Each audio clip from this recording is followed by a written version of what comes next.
Ruta de l'aigua. L'assut en carròs. L'assut, de l'àrab as-sut, que significa barrera o parada, és una construcció realitzada en el llit del riu d'Alcoi o Servis, entre els termes de Vilallonga i Ador, amb el propòsit de detindre Maghabs en Nar i elevar el nivell de l'aigua per al reg de la Safor.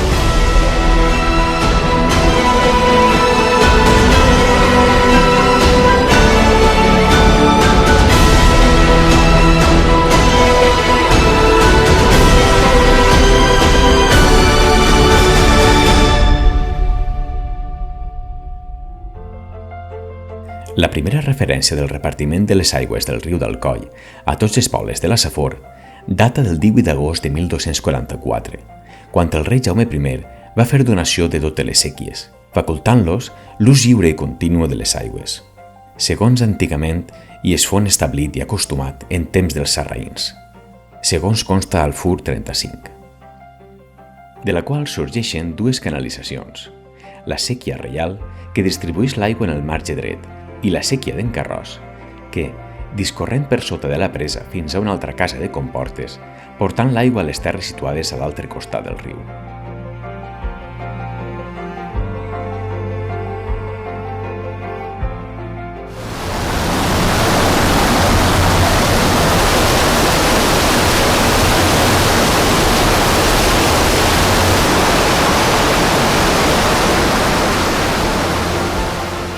En el seu principi, existien dues preses construïdes amb pedres, troncs, cudols, terra i algues, encara que sembla probable que existira amb anterioritat, ja que el sistema és hereu dels complexos hidràulics del període hispà-musulmà.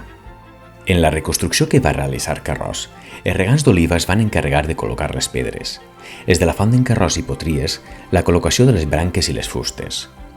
Els de Piles, Daimús, Miramar, Bellreguard i Guardamar, de les algues per a cohesionar les obres, i els de Gandia, Beniarjó i Almoines van ser els encarregats de ficar-se en l'aigua per a aquest arranjament.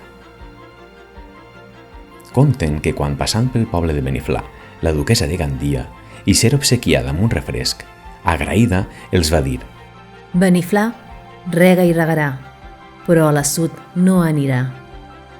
Per això, els de Beniflà no van participar en les obres. I a la fi del segle XVII es decideix a fer una sòlida i única presa, ara construïda solament amb pedra i morter de calç. Singular construcció iniciada l'any 1843 i que va quedar parcialment amagada just davall del formigó de les últimes obres de remodelació de l'actual assut, finalitzades l'any 1990.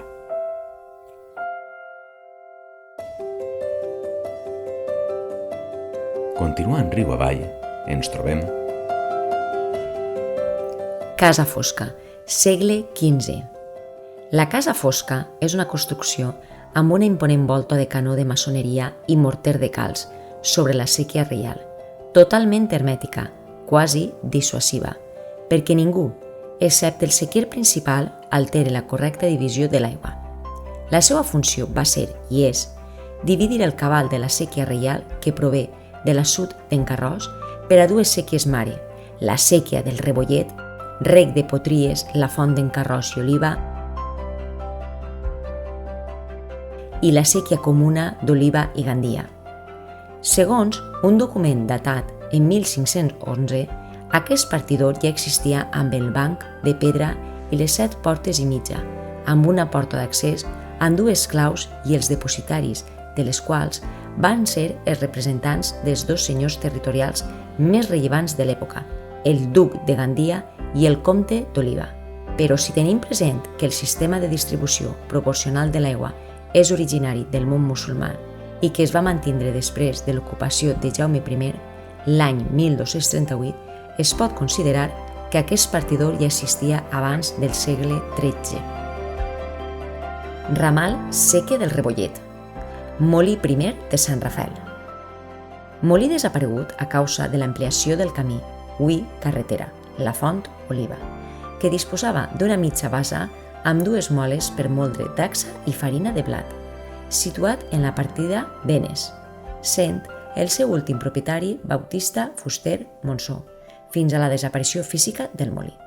L'única cosa que es conserva en l'actualitat és un plafó ceràmic que representa a Sant Rafael i està en possessió de la filla de l'últim propietari, Isabel Fuster Monsó. Molí d'arròs o molí d'Escolàstica.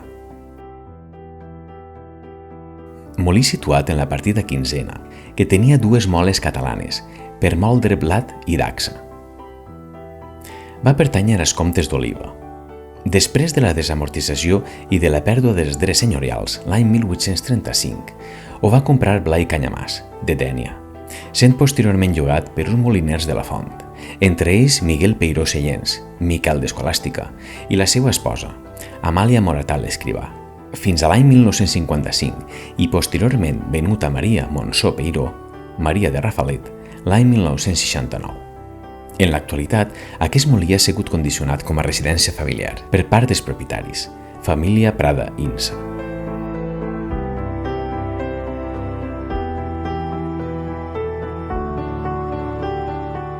Molí Bolera, Boleda o Arboleda.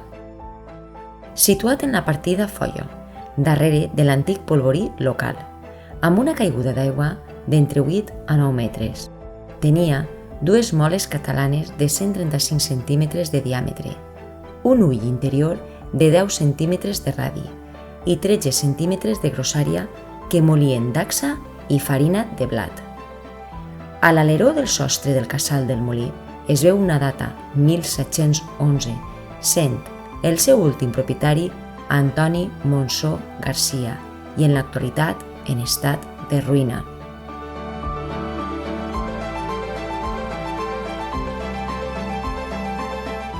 Molí de la Foia.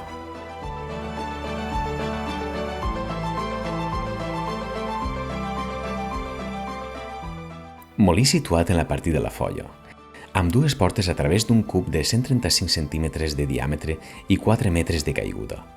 Disponia de 2 moles catalanes per moldre dacsa i blat, sent el seu històric propietari Nicolau Merle Morant. En l'actualitat, encara es conserven 2 rodes i 2 moles catalanes, trobant-se al costat d'una casa senyorial de la finca, on existeix una xicoteta ermita dedicada a Sant Rafael, conservant-se les 2 dependències en la qual resideixen familiars dels actuals propietaris.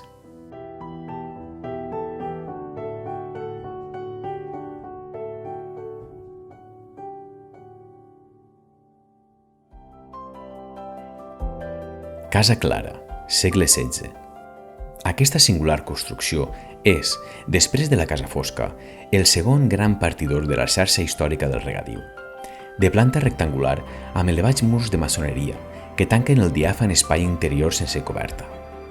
En un extrem se situa l'entrada d'aigües de la séquia comuna d'Oliva i Gandia. En l'altre, l'eixida d'aigües es verifica ara per 2 séquies, la comuna d'Oliva, per al rec de l'Horta d'Oliva, la Font d'en Carròs, Berreguard, Piles, Palmera, Refalcofer i l'Alqueria de la Comtessa, i la comuna de Gandia, per al rec del terme de Daimús, Gandia, Bellreguard, Almoines, Guardamar de la Safor, Miramar, Beniflà, Beniarjó i Almoines.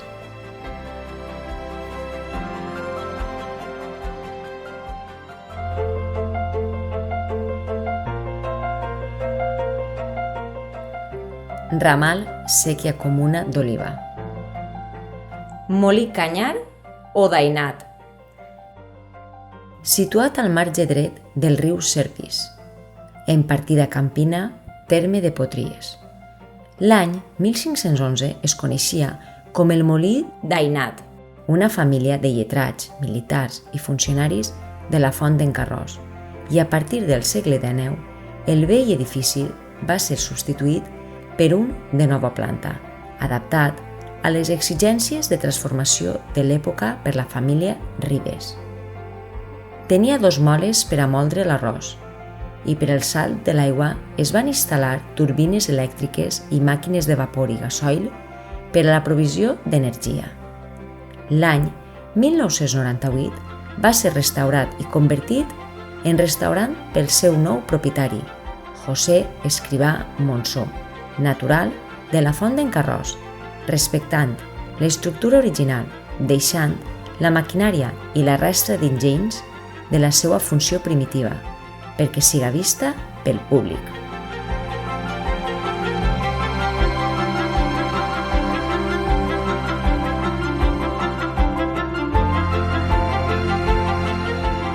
El partidor de Cano de Potries, també anomenat Cano de Sotalla, va ser construït el 1511 per damunt d'un altre més antic, el partidor de Ferrús. Es tracta d'un repartidor d'aigües que divideix la séquia comuna d'Oliva, provinent des de la Casa Clara, per a donar lloc a la séquia de Miramar o de Sotalla i al fil del molí Canyisset.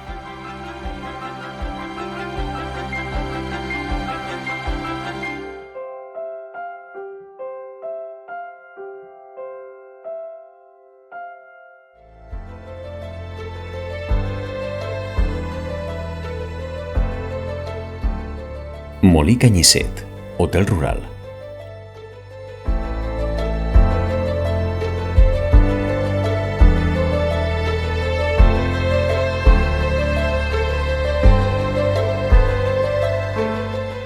Es troba situat en la partida vuitena, a menys d'1 quilòmetre de la Font d'en Carròs i a 6 de Gandia.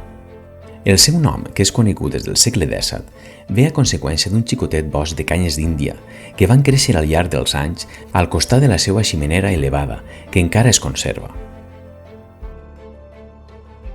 Rebia l'aigua de la séquia Mare d'Oliva, des del molí a Noers, i tenia 3 rodes d'Aleps, que movien 3 jocs de moles, una francesa de 138 centímetres de diàmetre i 28 centímetres de grossària.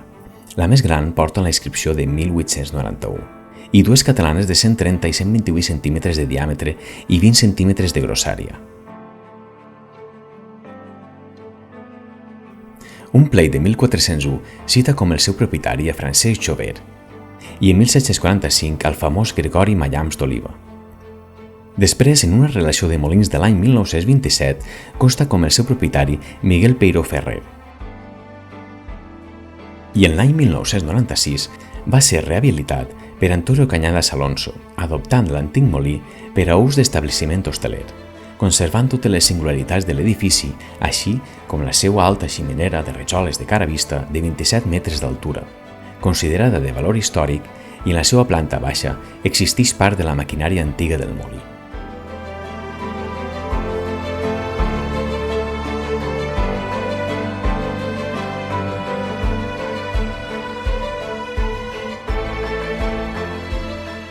Aquest sistema de recamanta mil·lenari ha fet arribar a la Font d'en Carròs i a la conca de la Safor el cultiu dels cítrics i de les hortalisses, uns cultius que formen part del caràcter singular de la nostra terra.